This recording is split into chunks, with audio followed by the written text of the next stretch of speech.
மூத்த மொழிகளில் ஒன்றான தமிழில் எழுதப்பட்ட திருக்குறள் அதிகாரம் 13 அடக்கமுடைமை. குறள் எண் 125. எல்லார்க்கும் நன்றாம் பணிதல் அவருள்ளும் செல்வர்க்கே செல்வம் தகைத்து. விளக்கம்: பணிவு என்னும் பண்பு எல்லார்க்கும் நலம் பயக்கும். ஏற்கனவே செல்வர்களாக இருப்பவர்களுக்கு அந்த பண்பு மேலும் ஒரு செல்வமாகும்.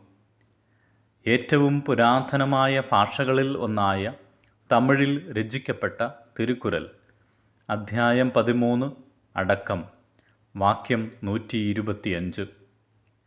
വിനയത്തോടടക്കവും എല്ലാവർക്കും സൽഗുണങ്ങളാം. ധന്യരിൽ അവയുണ്ടെങ്കിൽ ഏറ്റവും ധന്യരാണവർ. വിശദീകരണം: എളിമ എന്ന ഗുണം എല്ലാവർക്കും ഗുണം ചെയ്യും.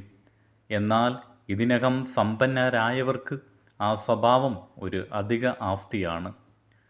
Thirukkural is written in Tamil, which is one of the oldest languages. Chapter 13, the profession of self restraint, couplet 125. To all humility is goodly grace, but chief to them with fortune blessed, its fortune's diadem.